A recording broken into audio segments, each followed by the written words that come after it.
एक बार तीन मित्र थे और तीनों मित्रों में बड़ी दोस्ती थी, बहुत प्यार करते थे एक दूसरे से। लेकिन तीनों भयंकर कंजूस, इतने कंजूस कि प्राण निकल जाए पर पाई खर्च न हो जाए, इतने कंजूस। तो जब लोग टोकते रहते थे, अरे बोले ये तो बहुत कंजूस हैं, ये तो बहुत कंजूस हैं, ये तो बहुत कंजूस हैं, तो कहा कि उनमें चर्चा हुई। बोले भाई एक काम करो। बोले क्या? बोले सब लोग टोकते हैं, अच्छा नहीं लगता, एक काम करो। बोले क्या? बोले कुछ तो पैसे खर्च करो, कुछ तो खरीद लो। बोले क्या लें? बोले चलो घी खरीद लेते हैं। तीनों गए दुकान पर। सेठ जी? बोले हाँ जी।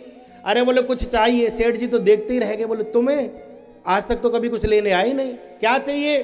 बोले हमको 250-250 ग्राम घी दे दो, देसी। 250-250 ग्राम देसी घी तीनों लोग लेकर के बड़ी शान से ऐसे ऐसे करके चलते हुए आ रहे थे। लोग देख रहे थे तो ये इस तरीके से लटका के ला रहे थे, लोग देखें कि हम भी कुछ खरीद के लाएं। 250-250 ग्राम देसी घी ऐसे ऐसे चल चल के आ रहे थे, ऐसे चल चल के आ रहे थे। अपने अपने घर चले गए, अपने अपने घर रहने लगे। 8-10 दिन 15 दिन बाद ये इनका मिलना हुआ। 20 दिन बाद जैसे ही किसी चौराहे पर आकर के मिले तो आपस में चर्चा करने लगे, और भाई बड़े सुंदर लग रहे हो, आज तो चेहरा पे चमक आ रही है, घी खा के क्या बढ़िया सेहत है। बोले और का? तो एक ने दूसरे से पूछा कि बोले एक बात बताओ। बोले क्या? बोले कि तेरे घर कितना घी बचा है? 1 महीना हो गया, कितना घी बचा है अभी? तो बोला मैंने 1 महीने में आधा घी खा लिया। बोले कितना? बोले 125 ग्राम घी हमारे पूरे परिवार ने 1 महीने में खा लिया। दूसरा बोला अरे तुम तो बहुत खर्चा करती हो, बहुत खर्चा करती हो। बोले कैसे? अरे बोले तुमने आधा खर्च कर दिया। और बोले तुम्हारा? बोले मेरा तो थोड़ा सा ही खर्च हुआ है। तो उस अब बताने लगे कैसे कैसे खाया, कैसे कैसे। तो वो जिसका आधा खर्च हुआ तो उससे पूछा कि कैसे खाते थे? बोले ऐसा करते थे, पूरे घर की रोटी बना के रख लेते थे, 2 रोटी ऊपर की और 2 रोटी सबसे नीचे की, उनमें घी लगा देते थे, बाकी रोटियां सुगंध के सहारे पूरा घर खा लेता था। इस तरीके से हमने घी खाया, आधा खत्म हो गया।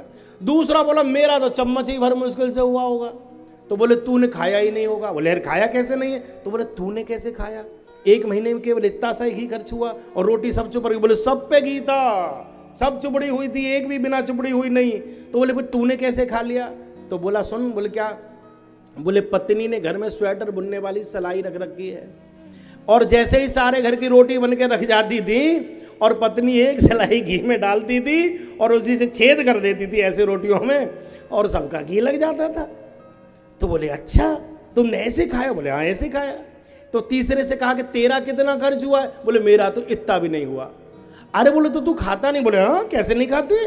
तो बोले तूने कैसे खाया जो बिल्कुल भी खर्च नहीं हुआ? बोले सुनो, जैसे ही रोटी बन जाती है पूरा घर एकदम भोजन लगा करके ऐसे ऐसे गोल गोल बैठ जाता है, अपनी अपनी थाली लगा लेता है, रोटी रख लेते हैं सब, देसी घी की शीशी सामने रख लेते हैं और ढक्कन खोल देते हैं। और जैसे ही ढक्कन खुलता है क्या सुंदर सुगंध आती है देसी घी की, और हम तो उसी के सहारे से अपना पेट भर के भोजन कर लेते हैं, फिर अपनी शीशी बंद करके रख देते हैं। अच्छा जोरदार ताली बजा रहे हो? अच्छा ऐसे ही हो सब? ऐसा तो ना है भैया कि सब सी सूंघने वाले हों। वैसे ऐसा है नहीं, होते तो पर ऐसे ना होते, ठीक ठाक से हैं।